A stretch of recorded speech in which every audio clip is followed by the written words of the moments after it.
آغاز کرنے جا رہے ہیں جو کہ 12ویں جماعت کے لیے ہے۔ یہ اردو کی نئی کتاب ہے، نیو بک ہے، جو نیشنل بک فاؤنڈیشن کی طرف سے جاری کی گئی ہے۔ ہمارا قومی نصاب جو ہے 2022-23 اس کے مطابق۔ یہ آپ اس کا فرنٹ پیج دیکھ رہے ہیں۔ آج ہم اس کا آغاز کریں گے۔ یہ اس کے جو اسباق ہیں اس کی فہرست ہے۔ حصہ نثر ہے، اس میں 10 سبق شامل ہیں۔ یہ حصہ نثر کو آپ دیکھ سکتے ہیں۔ یہ ہمارے 10 اسباق ہیں حصہ نثر کے اندر۔ اس کے بعد ہے حصہ نظم۔ نظم کے اندر ہماری جو 7 نظمیں ہیں، حمد ہے، نعت ہے، میں روزے سے ہوں، تو اس کے بعد ہے ہمارا حصہ غزل، جس کے اندر ہماری 5 غزلیں ہیں۔ ہم اپنی کتاب کا جو آغاز ہے وہ حصہ نظم حمد سے کریں گے۔ یہ نیو کتاب آپ نے دیکھ لی اور جو اسباق ہیں اس میں ان کا بھی آپ کو آئیڈیا ہو گیا۔ تو اس کا آغاز ہم حمد سے کریں گے، کیونکہ ہمارا اردو اے اور بی کا پیپر اکٹھا آتا ہے۔ تو جو ہمارے اردو بی کے پیپر میں مضامین، گرامر وغیرہ شامل ہے، میں وہ بھی آپ کو دکھا دیتی ہوں۔ یہ مضامین کی فہرست ہے۔ یہ تمام مضامین جو ہیں وہ ہمارے نصاب میں شامل ہیں۔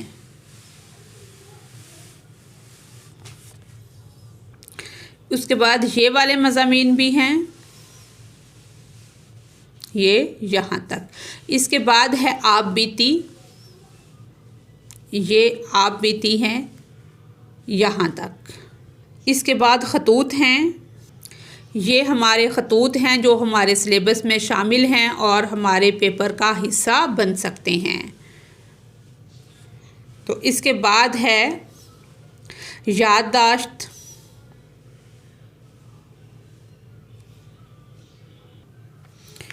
اس کے بعد یہ ہے روداد، یہ اس میں شامل ہے۔ یہ اس کے بعد یہ والا گرامر کا جو پورشن ہے، قواعد و انشاء، یہاں تک علم بیان تک یہ شامل ہے۔ حمد کو شروع کرنے سے پہلے اگر ہم بات کرتے ہیں، کیونکہ ہماری بک کا آغاز ہونے جا رہا ہے، یہ اردو کی بک ہے۔ لفظ اردو جو ہے یہ ترکی زبان کا لفظ ہے، اس کے معنی لشکر کے ہیں۔ اردو زبان جو ہے یہ مختلف مراحل سے گزرتی ہوئی ہم تک پہنچی ہے۔ اردو کے اوپر بہت ساری تہذیبوں کے اثرات ہیں، بہت سارے لوگوں کے ملنے سے، بہت ساری زبانوں کے آپس میں میل جول سے ایک زبان جو وجود میں آئی وہ اردو کہلائی۔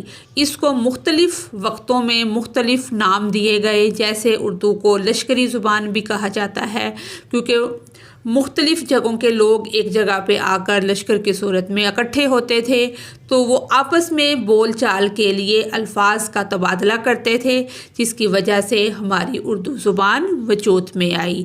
اردو کے اوپر فارسی کے، عربی کے، سنسکرت کے، ہندی کے، ترکی کے، بہت ساری زبانوں کے الفاظ شامل ہیں۔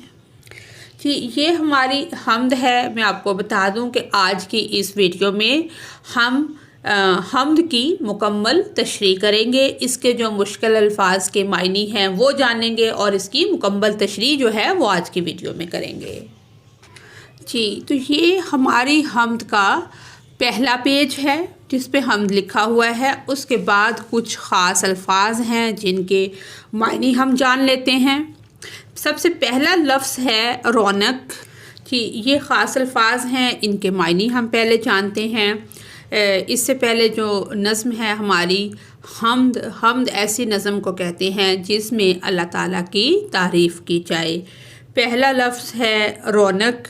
رونق کا مطلب ہے چمک دھمک، خوبصورتی، دلکشی۔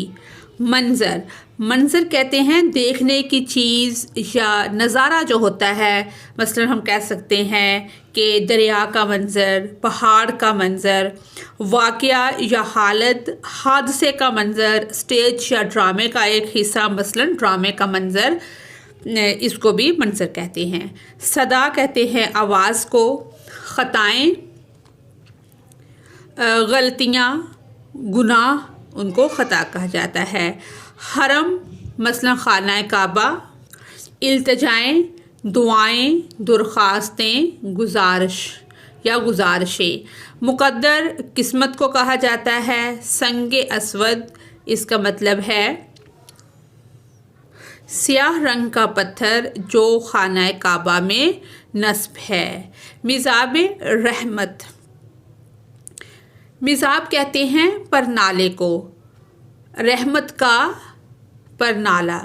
یہ خانہ کعبہ کے اوپر سونے کی نلی کی شکل میں لگا ہوا ہے۔ جب بارش آتی ہے تو جو خانہ کعبہ کی چھت پہ جو پانی گرتا ہے تو وہ اس میزاب رحمت کے ذریعے نیچے گرتا ہے۔ صفا اور مروہ یہ دو پہاڑیوں کے نام ہیں۔ یہ پہاڑی جو ہے یہ مکہ مکرمہ میں خانہ کعبہ کے بالکل قریب ہے، جہاں سے حضرت ہاجرہ علیہ السلام نے سعی شروع یعنی کہ بھاگنا شروع کیا تھا۔ ویسے اس کے معنی جو ہیں وہ پاکیزگی، پاکی، صاف ہونا، شفافیت، خلوص، دل کی صفائی، روشنی یا چمک دھمک کے ہیں۔ پڑھنے سے پہلے بچوں سے کچھ سوال کر لینے چاہیے۔ ہر ٹیچر کو ایسا کرنا چاہیے۔ اس سے کیا ہوتا ہے، بچوں کا مائنڈ سیٹ اچھا پریپیئر ہو جاتا ہے۔ یعنی کہ اللہ اکبر کے کیا معنی ہیں، کوئی سا حمدیہ شعر سنائیں، حمد کے بارے میں کوئی بات کر لیں، اللہ کی تعریف بیان کر لیں۔ یہ بچوں سے مختلف طرح کے سوال ہو سکتے ہیں۔ تو حمد کے بارے میں، اللہ کی کبریائی کے بارے میں، کائنات کی حقیقت کے بارے میں، سب چیزوں کا تعلق جو ہے وہ اللہ سے، اللہ کی حمد و ثنا سے، اسی سے ہے۔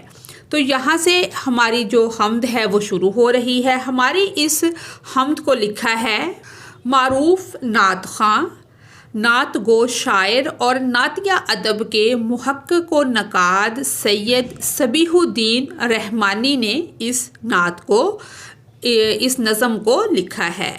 سید صبیح الدین رحمانی جو ہیں وہ نعتیہ ادب کے جریدہ نعت رنگ کے مدیر اور نعت ریسرچ سینٹر کے بانی و سیکٹری ہیں۔ حکومت پاکستان نے شعبہ نعت میں ان کی جو خدمات ہیں ان کے صلے کے طور پر تمغہ امتیاز سے بھی ان کو نوازا۔ جی، اب ہم اپنی حمد کی تشریح کی طرف آتے ہیں۔ شعر نمبر 1، پہلا شعر ہے کعبے کی رونق، کعبے کا منظر، اللہ اکبر، اللہ اکبر، دیکھوں تو دیکھے جاؤں برابر، اللہ اکبر، اللہ اکبر۔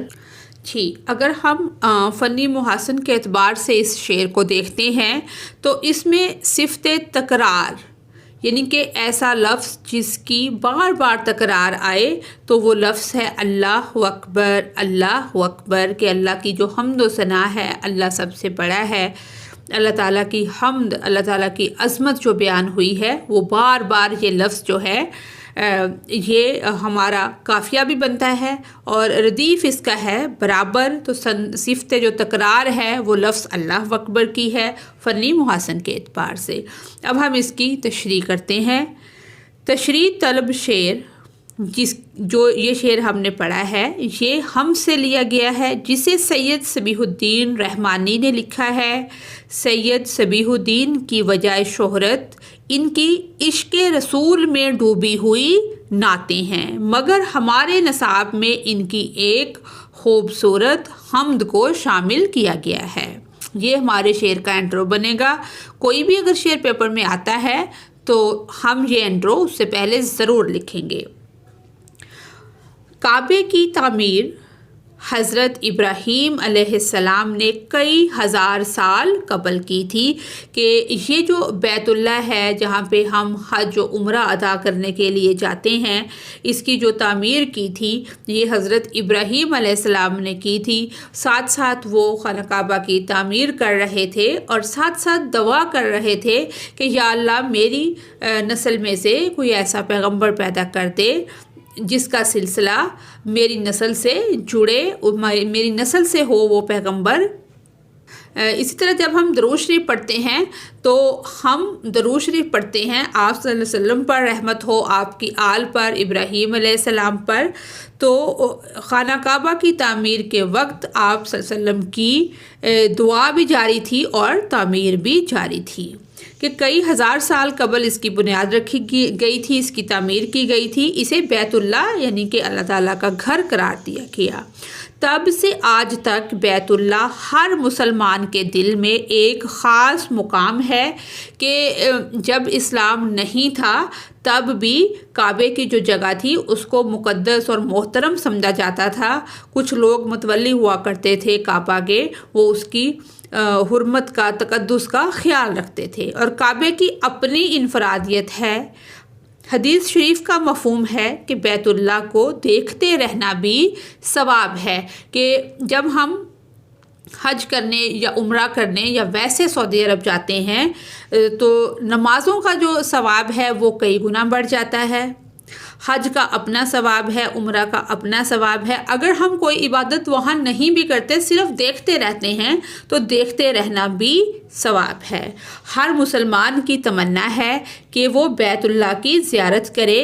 یہ ہر مسلمان کی خواہش ہوتی ہے کہ زندگی میں ایک بار اسے اللہ کے گھر کی زیارت نصیب ہو۔ جو اللہ تعالیٰ کا گھر ہے وہاں وہ جا کر اپنا کچھ وقت گزارے، مخصوص جو عبادات ہمیں ملی ہیں وہ ادا کرے، اس کا طواف کرے، اسے چھو کر دعائیں مانگے، کیونکہ دعائیں جو ہیں وہ اللہ تعالیٰ کے گھر میں بہت زیادہ قبول ہوتی ہیں۔ اللہ تعالیٰ کی رحمت کا نزول بہت زیادہ ہوتا ہے خانہ کعبہ میں، مکہ مدینہ میں۔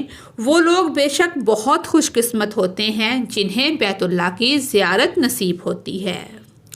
شاعر بھی انہی عشاق میں سے ہے، عشاق عشق کی جمع، کہ وہ جو لوگ جنہیں اللہ تعالیٰ کے گھر سے، بیت اللہ سے عشق ہے، بہت زیادہ پیار ہے، شاعر بھی انہی لوگوں میں سے ہے۔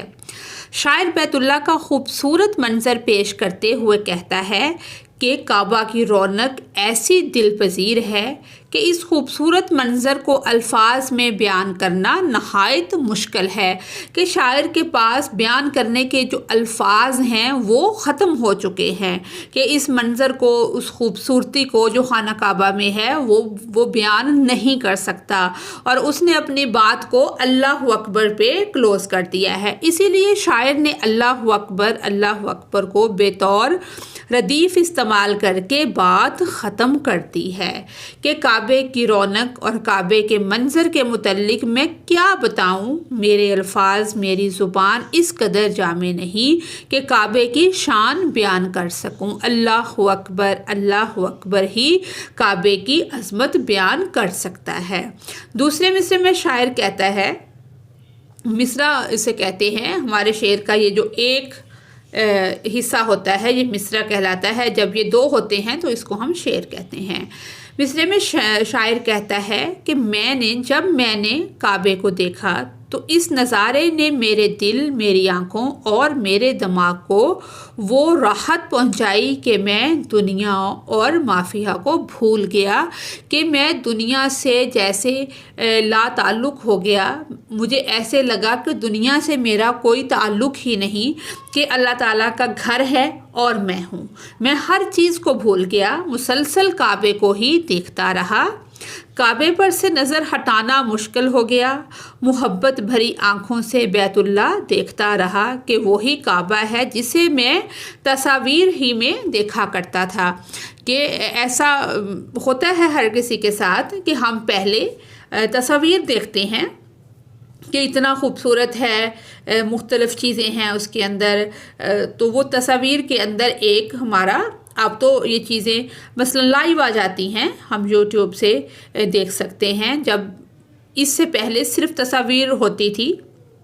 تو وہ کہتا ہے کہ جب میں تصاویر دیکھا کرتا تھا تو آج میں ان تصاویر میں جو حقیقت ہے اس کے قریب پہنچ گیا ہوں، میں خانہ کعبہ میں چلا گیا ہوں، اس کے پاس کھڑا ہوں تو اس کو دیکھے ہی جا رہا ہوں مسلسل، اس پہ سے نظر ہٹانا مشکل ہو گیا ہے۔ تو میں تعریف کیا بیان کروں کہ اللہ ہی اس کی تعریف بیان کرے۔ اللہ اکبر، کہ آج اللہ نے مجھے اس کی زیارت کروا دی، کہ وہ چیز جو میرے وہم و گمان میں تھی یا خواب میں تھی یا تصاویر میں تھی، آج میں اس کے قریب ہوں۔ اللہ تعالیٰ نے مجھے توفیق عطا فرمائی، اللہ کی توفیق سے زیارت ہوئی تو میں اس کے گھر میں کھڑا ہوں۔ خدا کے گھر میں پہنچا تمنا دل کی بر آئی، بلایا اپنی رحمت سے یہ ان کی لطف فرمائی، کہ اللہ تعالیٰ نے مجھے اپنی رحمت سے اپنے گھر میں بلا لیا کہ تمنا جو تھی میرے دل کی وہ پوری ہو گئی۔ یہ دوسرا شعر یہ بھی ہم اس میں لکھ سکتے ہیں، یہ فارسی کا ہے۔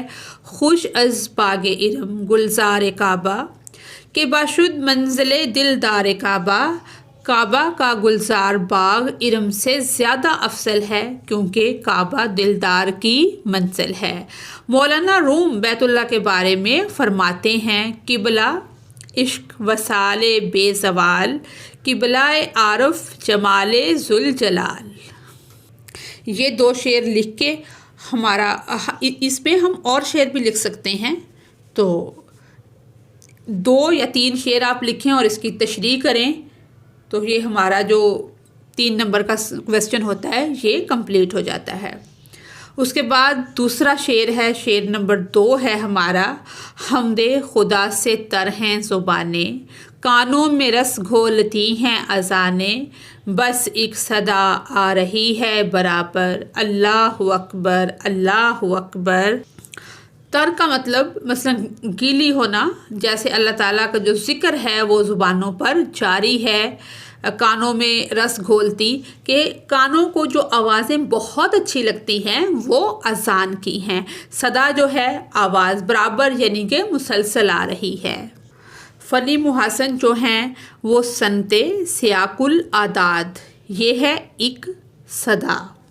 اس کو ہم آسان لفظوں میں سمجھتے ہیں کہ سیاق الاعداد کیا ہوتا ہے۔ سیاق الاعداد سے مراد ہے کہ کسی بات کو سمجھانے یا کسی کیفیت کو نمایاں کرنے کے لیے اعداد یعنی کہ گنتی یا عدد کے انداز میں بیان کرنا، جیسے صدا آواز جو ہے آ رہی ہے برابر، یعنی کسی چیز کی کو اہمیت دینے یا اس کی کثرت یا ترتیب کو ظاہر کرنے کے لیے جو اعداد کا سہارا لیا جاتا ہے اس کو کہتے ہیں صنعت سیاق الاعداد۔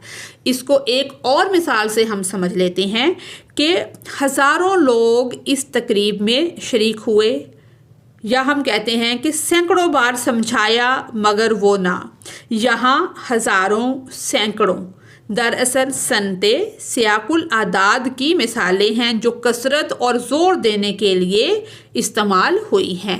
تو یہاں پر ایک صدا جو ہے یہ بھی اسی سلسلے میں استعمال ہوئی ہے کہ ہزاروں یا سینکڑوں یا کثرت کو بیان کرنے کے لیے ایک صدا آ رہی ہے برابر۔ تو آپ کو صنعت سیاق الاعداد کی سمجھ آ گئی ہوگی۔ یہ اس شعر کے فنی محاسن ہیں، اور اب ہم اس کی تشریح کرتے ہیں۔ تشریح اس کی سب سے پہلے اس کا انٹرو ہے کہ تشریح طلب شعر جو ہے وہ خبر سے لیا گیا ہے، جسے سید صبیح الدین رحمانی نے لکھا ہے۔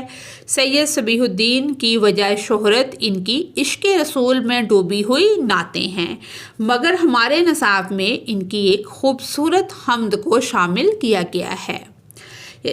شاعر اس میں یہ بیان کرتا ہے کہ بیت اللہ کی زیارت کے لیے جانے والے زائرین جو لوگ جاتے ہیں ہمہ وقت خدا کی حمد ادا کرتے ہیں کہ وہ ان کو اور کوئی کام نہیں ہوتا، وہ جاتے بھی اسی غرض سے ہیں کہ اللہ تعالیٰ کا گھر دیکھیں، تو وہ کیا کرتے ہیں ہر وقت اللہ تعالیٰ کی تسبیح حمد و ثنا کرتے ہیں، اور وہاں جب جاتے ہیں تب بھی وہ لبیک اللہم لبیک لا شریک لک لبیک اس طرح کے کلمات پڑھتے ہیں، جن کا مطلب ہے حاضر ہوں اے اللہ، میں حاضر ہوں اے اللہ، تیرا کوئی شریک نہیں، سب تعریفیں تیرے لیے ہیں، نعمتیں اور بادشاہت صرف تیری ہیں، تیرا کوئی شریک نہیں۔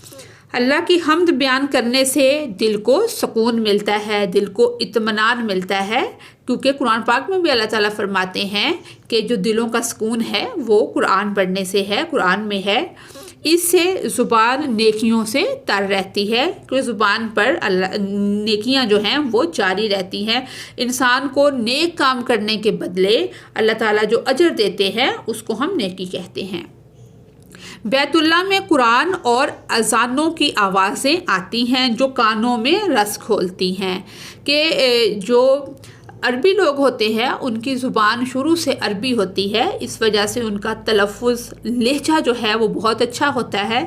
ہمارے جو لوگ ہیں ان کا وہ تلفظ یا وہ لہجہ نہیں ہوتا، اس وجہ سے جب ہم قرآن ان کی زبان میں سنتے ہیں تو ہمارے کانوں میں رس گھولتی ہیں وہ اذانیں، وہ ان کی قرات، وہ ان کی لینگویج جو ہے، اس وجہ سے۔ بیت اللہ میں دی جانے والی اذان کی آواز اس قدر دل پذیر ہے کہ ہم چاہتے ہیں کہ ہم یہ آواز بار بار سنیں۔ اسی طرح جماعت میں امام کعبہ کی جانب سے قرآن پاک کی تلاوت نہایت خوبصورت ہے۔ ایک شعر ہم اس حوالے سے لکھیں گے: ہر لفظ کو سینے میں بسا لو تو بنے بات، طاقوں میں سجانے کو یہ قرآن نہیں ہے۔ کیونکہ قرآن جو ہے وہ کمپلیٹ کوڈ آف لائف ہے، طاقوں میں سجانے کے لیے یا لپیٹ کے رکھنے کے لیے نہیں، بلکہ اس کی ہم تلاوت کریں اور ترجمے کے ساتھ کریں تاکہ ہمیں پتہ چلے کہ اللہ تعالیٰ اس میں ہم سے کیا بیان کر رہے ہیں، کیا فرما رہے ہیں، ہم نے اپنی زندگی کو کیسے گزارنا ہے، اور قرآن ہمیں کیا سکھاتا ہے، ہماری زندگی کا مقصد کیا ہے، مطلب کیا ہے، اور جو آخرت کی زندگی ہے وہ ہم سے کیا تقاضا کرتی ہے۔ جی میں آتی ہے کہ قرآن کی تلاوت کی آواز مسلسل کانوں میں سنائی دیتی رہے۔ بیت اللہ میں موجود امام اور مؤذن کیونکہ عربی دان ہیں، لہٰذا وہ اذان و قرآن کا بہترین تلفظ جانتے ہیں۔ عجمی علاقوں سے گئے زائرین جب عرب کی زبانی کلام اللہ سنتے ہیں، اللہ تعالیٰ کا کلام یعنی قرآن پاک سنتے ہیں، تو حیران کن لطف محسوس کرتے ہیں۔ علامہ اقبال مصر سے قاری بلوا کر ان سے، علامہ اقبال رحمۃ اللہ علیہ، قرآن کی تلاوت سنا کرتے تھے کیونکہ ان کی آواز اور تلفظ میں بہت چاشنی ہوتی ہے۔ مصر کے لوگوں کو اللہ تعالیٰ نے ویسے بھی بہت یعنی کہ میٹھی زبان عطا کی ہے۔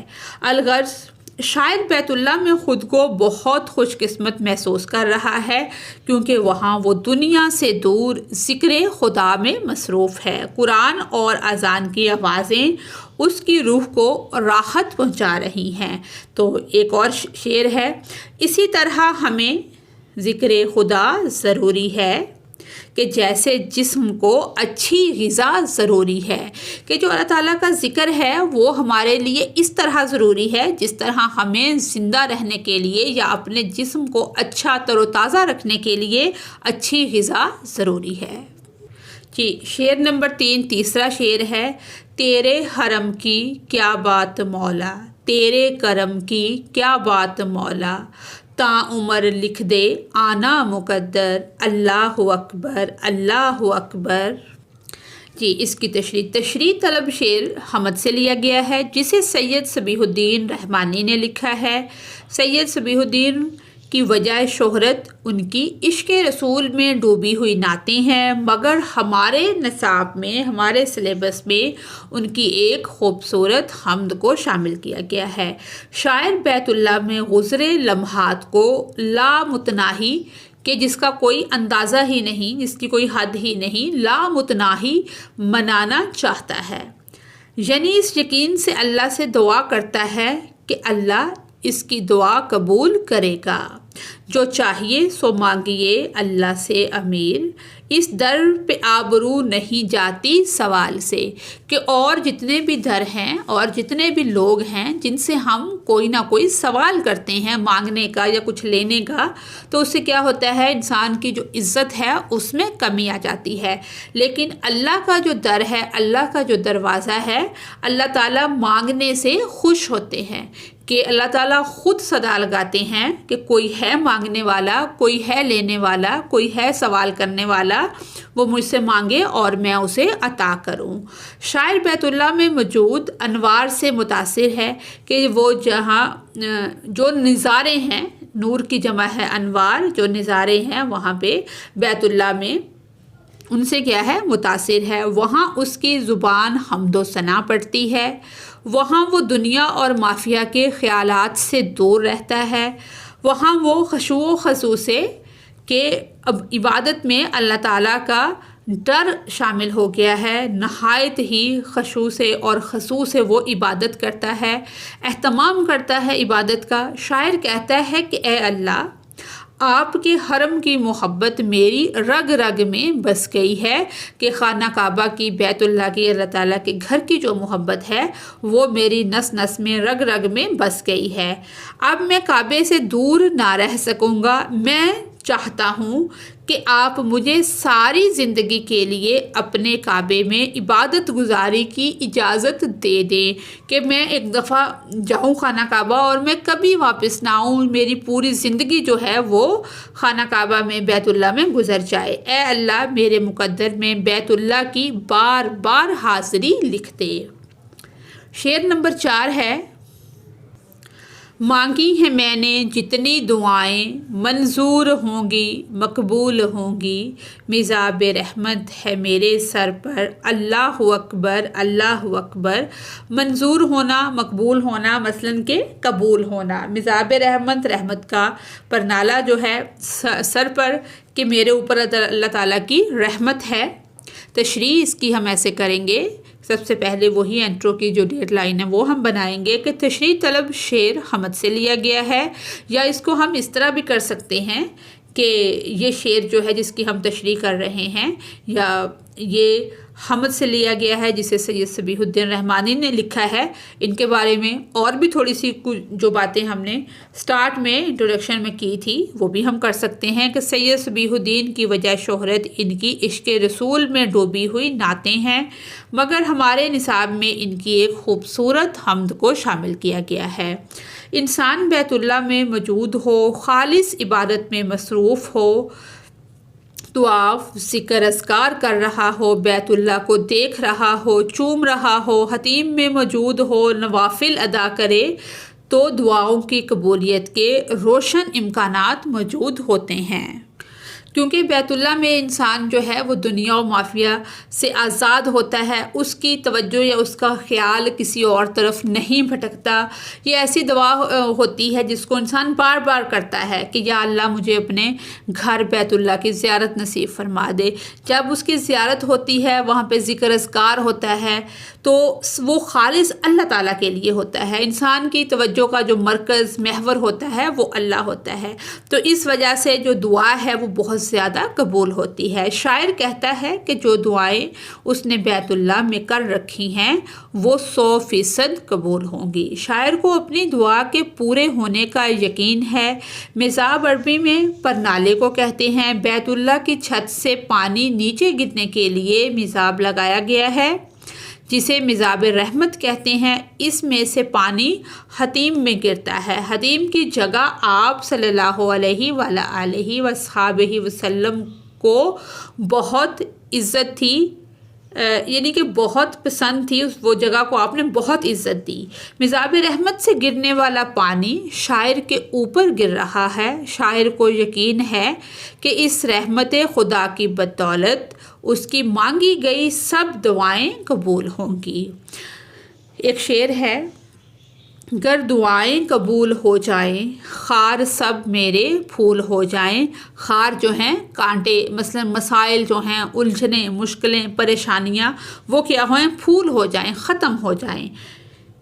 تو تیرے کرم کی الہی کچھ انتہا ہی نہیں، اب اپنا تیرے سوا کوئی آسرا ہی نہیں، کہ اے اللہ تیرا کرم جو ہے اس کی کوئی انتہا نہیں ہے، تیرا کرم بے حد و حساب ہے، تیری رحمت کی کوئی انتہا نہیں ہے، کہ اب میرا تیرے سوا کوئی آسرا نہیں ہے، کہ تو ہی ہے میری ابتدا بھی تو ہے، میری انتہا بھی تو ہے، کہ تیرے علاوہ مجھے کسی سے نہیں مانگنا، میرا تو ہی آسرا ہے، تو ہی مجھے عطا کرے گا۔ شعر نمبر 5 ہے: حیرت سے خود کو کبھی دیکھتا ہوں اور دیکھتا ہوں کبھی میں حرم کو، کہ لایا کہاں مجھ کو میرا مقدر، اللہ اکبر، اللہ اکبر۔ یہاں سے اس کی تشریح ہے کہ بیت اللہ کی زیارت ہر مسلمان کی مرکزی تمنا ہوتی ہے، جب انسان پہلی بار بیت اللہ کو دیکھتا ہے تو حیران رہ جاتا ہے کہ یہ وہی کعبہ ہے جسے میں پہلے تصاویر میں دیکھا کرتا تھا۔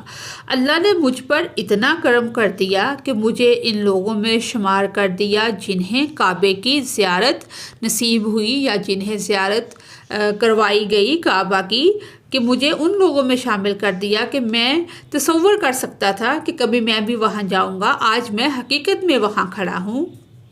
شعر ہے ایک: جگنوؤں کو شب میں جلنے کی ادا تیری عطا، پتھروں کی خاموشی میں بھی نوا تیری عطا، کہ جگنو جو شب کو رات کے اندھیرے میں چمکتے ہیں، ان کو جو چمکنے کی روشنی عطا کی ہے، جو ان سے روشنی نکلتی ہے، وہ بھی تو نے ہی عطا کی ہے۔ جو پتھروں کی خاموشی ہے، خاموش ہیں پتھر جو ہیں، وہ بھی ان کی خاموشی بھی تو نے ہی بنائی ہے۔ کہ شاعر کبھی خود کو دیکھتا ہے اور کبھی کعبے کو۔ شاعر جیسا گناہ گار اس مقام کو پہنچ گیا کہ اس مقدس جگہ میں تو چنے ہوئے لوگ ہی جایا کرتے ہیں، جو اللہ تعالیٰ کے پسندیدہ لوگ ہیں، جن کو اللہ تعالیٰ چن لیتے ہیں، وہ لوگ جایا کرتے ہیں۔ شاعر اب اپنی عاجزی کا اظہار کر رہے ہیں اس شعر میں، کہ شاعر اس بات پر بہت حیرت زدہ ہے، حیرت کے ساتھ ساتھ حد سے زیادہ خوش بھی ہے کہ میرے اللہ نے مجھ پر ایسا خصوصی کرم کر دیا کہ مجھے اپنے گھر کی زیارت کروائی اور عبادت کی توفیق دی، کہ میں نے جو وہاں جا کے نمازیں پڑھی، ان کا ثواب اللہ تعالیٰ نے بہت زیادہ دیا مجھے، میرے گناہ معاف ہو گئے اور میری خواہش پوری ہو گئی۔ تو یہ اللہ تعالیٰ کا بہت بڑا احسان ہے، بہت بڑی رحمت ہے اللہ تعالیٰ کی، کہ مجھ جیسے گناہ گار پہ اتنا کرم کیا کہ میں خانہ کعبہ میں بیت اللہ میں چلا گیا۔ ہوں سراپائے معصیت باغے جنا چاروں طرف، ہے نوازش کا عجب یہ سلسلہ تیری عطا، کہ بیت اللہ میں موجودگی ایک عجیب سی راحت ہے، ایک لازوال ایسی خوشی جس کو کوئی زوال نہ ہو، کہ بیت اللہ ہمارے سامنے ہے، وہ بیت اللہ جس کی سمت منہ کر کے، جس کی طرف ہم منہ کر کے نماز پڑھتے ہیں، ہم ہزاروں میل دور سے سجدے کرتے ہیں، آج بالکل ہمارے سامنے ہے وہی جگہ جس کی تعمیر ابراہیم علیہ السلام نے کی تھی۔ شعر نمبر 6، چھٹا شعر ہے: یاد آ گئی جب اپنی خطائیں، اشکوں میں ڈھلنے لگی التجائیں، رویا غلاف کعبہ پکڑ کر، اللہ اکبر اللہ اکبر۔ خطائیں یعنی کہ غلطیاں، کوتاہیاں، اشک، آنسو، التجائیں کہ جو دعائیں میں مانگ رہا تھا تو میرے آنکھوں سے ان دعاؤں کے ساتھ ساتھ اشک بھی جاری ہو گئے، کہ آنکھوں میں آنسو بھی آ گئے۔ غلاف کعبہ، خانہ کعبہ کا وہ غلاف جو اس کے اوپر چڑھایا جاتا ہے۔ اب اس کی ہم تشریح کرتے ہیں۔ تشریح طلب شعر حمد سے لیا گیا ہے، جسے سید صبیح الدین رحمانی نے لکھا ہے۔ سید صبیح الدین کی وجہ شہرت ان کی عشق رسول میں ڈوبی ہوئی نعتیں ہیں، مگر ہمارے نصاب میں ان کی ایک خوبصورت حمد کو شامل کیا گیا ہے۔ بیت اللہ کے طواف کے دوران اور کعبہ کا غلاف چھوتے ہوئے اللہ پاک نے اپنا خوف جسے عطا کر دیا، وہ خوش قسمت ترین شخص کہلاتا ہے۔ خدا کے خوف سے نکلے ہوئے آنسو اللہ کی رحمتیں حاصل کرنے کا مصدقہ ذریعہ ہیں اور بخشش کا بہانہ ہیں، جنت کے حصول کے لیے کافی ہیں۔ شاعر اپنے گناہوں پر بہت شرمندہ ہے۔ شاعر کہتا ہے کہ میں گناہ گار تھا، میرے گناہ بہت زیادہ تھے، لیکن یہ اللہ کی رحمت ہی ہے جو مجھے اپنے گھر اس نے بلا لیا۔ جو ہی اس نے کعبہ کو چھوا، اس کی آنکھوں سے بے شمار آنسو بہنے لگے، اسے اس کے گناہ یاد آ گئے۔ اس نے صدق دل سے، کہ سچے دل سے اللہ تعالیٰ سے معافی طلب کی، کہ اللہ تعالیٰ سے کہا کہ یا اللہ تو مجھے معاف فرما دے، میرے گناہوں کو، میری خطاؤں کو معاف فرما دے، کہ تیری رحمت جو ہے وہ بے حد و حساب ہے۔ تو بے شک معاف فرمانے والا ہے، میری خطاؤں کو معاف فرما دے۔ آنسوؤں کی برسات میں مغفرت کی طلب نے یہ کیفیت طاری کر دی کہ شاعر روئے جاتا ہے اور اللہ سے معافی مانگے جاتا ہے کہ اے پروردگار مجھے معاف کر دے اور مجھے ان لوگوں میں شمار کرنا جنہیں تو بغیر حساب کتاب کے جنت میں بھجوا دے گا۔ آگے کچھ شعر ہیں۔ لٹا کر ساری پونجی غفلت او اساں کی دل دل میں، سہارا لینے آیا ہوں تیرے کعبے کے آنچل میں، یہ تیرا گھر ہے تیرے مہر کا دربار ہے مولا، سراپا نور ایک محبت انوار ہے مولا، تیری چوکھٹ کے جو آداب ہیں میں ان سے خالی ہوں، نہیں جس کو سلیقہ مانگنے کا وہ سوالی ہوں، یعنی کہ جو آداب ہیں تیری چوکھٹ کے تجھ سے مانگنے کے مجھے وہ سلیقہ بھی نہیں آتا کہ میں سوالی ہوں، مغفرت چاہتا ہوں، معافی چاہتا ہوں، لیکن مجھے مانگنے کا طریقہ یا سلیقہ نہیں آتا۔ شعر نمبر 7 ہے۔ بھیجا ہے جنت سے تجھ کو خدا نے، چوما ہے تجھ کو میرے مصطفیٰ نے، اے سنگ اسود تیرا مقدر، اللہ اکبر اللہ اکبر۔ فنی محاسن، سنت تلمی، جنت، مصطفیٰ اور سنگ اسود۔ سنت تلمی جو ہے یہ بدی کی ایک صنعت ہے۔ سنت تلمی بدی کی ایک صنعت ہے۔ تعریف ہم اس کی اس طرح سے کر سکتے ہیں کہ تلمی کے جو لغوی معنی ہیں وہ ہیں اشارہ کرنا، کہ ادب میں سنت تلمی اس کو کہتے ہیں کہ شاعر یا نثر نگار اپنے کلام میں کسی مشہور واقعے، قصے، دینی یا تاریخی بات یا کسی کہانی کی طرف بغیر تفصیل بیان کیے اشارہ کر دے اور پڑھنے والا فوراً پہچان جائے، اسے تلمی کہتے ہیں۔ جس طرح شاعری میں اگر ہم اس کی شاعری میں مثال لیں، وہی قتل بھی کرے ہے وہی لے ثواب الٹا، تو یہ جس طرح ہم کہتے ہیں کہ یہ وقت بھی گزر جائے گا جیسے یوسف کے قید کے دن گزر گئے، تو یہ جو حضرت یوسف کے قصے کی طرف تلمیح ہے، یعنی کہ اشارہ ہے۔ سادہ لفظوں میں یعنی کہ کسی معروف واقعے یا حقائق کی طرف اشارہ کر دینا بغیر وضاحت کے سنت تلمی کہلاتا ہے۔ یہاں سے اس کی تشریح شروع ہوتی ہے۔ شاعر اس شعر میں حجر اسود کا ذکر کرتا ہے کہ حجر اسود جو ہے وہ ایک سیاہ رنگ کا پتھر ہے۔ حجر اسود جو ہے یہ ایک کالا رنگ کا پتھر ہے، سیاہ رنگ کا پتھر ہے، جسے بیت اللہ کے جنوب مشرقی دیوار میں نصب کیا گیا ہے۔ حضرت ابراہیم جب بیت اللہ کی تعمیر کر رہے تھے تو جبرائیل علیہ السلام نے جنت سے یہ پتھر لا کر حضرت ابراہیم علیہ السلام کو دیا تھا۔ پھر جب مختلف قبائل کے سرداروں کے درمیان یہ جھگڑا ہوا کہ اس کو سب مقدس پتھر سمجھتے تھے حجر اسود کو، تو لڑائی ہوئی کہ اس کو ہم نصب کریں گے، تو آپ صلی اللہ علیہ وسلم نے ایک چادر میں رکھا اور سبھی لوگوں کو پکڑا دیا سائیڈ سے کہ سب مل کے اس کو لے جا کے وہاں رکھ دیا، تو اپنے ہاتھ سے لگا دیا۔ کہ شاعر حجر اسود سے مخاطب ہو کر کہتا ہے اے حجر اسود، یعنی کہ اے کالے پتھر، کیا عظیم قسم ہے کہ تو کتنا عظیم ہے، تیری قسمت کتنی عظیم ہے کہ اللہ تعالیٰ نے تجھے جنت سے بھجوایا ہے اور حضرت جبرائیل علیہ السلام تجھے لے کر آئے ہیں، کہ اس پتھر کی عظمت کو شاعر بیان کرتے ہیں، اس سے مخاطب ہوتے ہیں کہ ابراہیم علیہ السلام نے تجھے بیت اللہ میں نصب کر دیا۔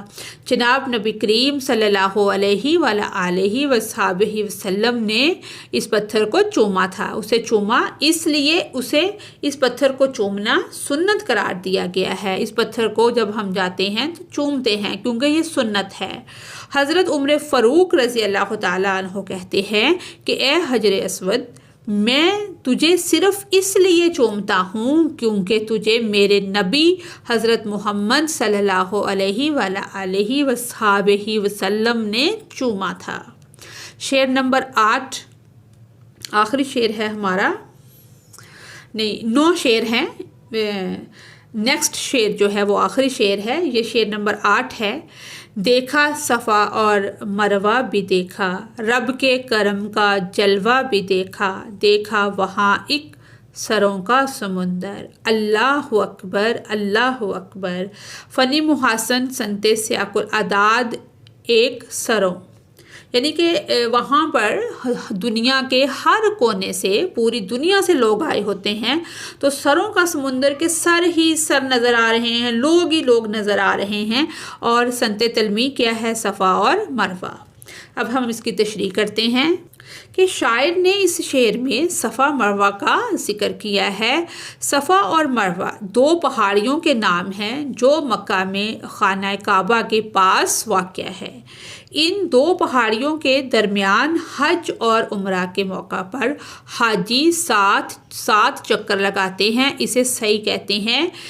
یہ سعی جو ہے یہ حضرت ابراہیم علیہ السلام کی جو بیوی تھی، حضرت اسماعیل علیہ السلام کی والدہ ماجدہ، وہ پانی کی تلاش میں 7 چکر انہوں نے لگائے تھے، تو اسی سنت کو اللہ تعالیٰ نے زندہ کیا، تو آج تک مسلمان جو ہیں اور قیامت تک یہ سلسلہ اسی طرح چلتا رہے گا کہ صفا مروہ کے درمیان ہی اسماعیل علیہ السلام کی والدہ ہاجرہ پانی کی تلاش میں، یعنی کہ سعی انہوں نے کی، بھاگ دوڑ کی کرتی رہی تھی، اور انہی کی یاد تازہ کرنے کے لیے حاجی ان دونوں کے درمیان بھاگ دوڑ کرتے ہیں، یعنی کہ سعی کرتے ہیں۔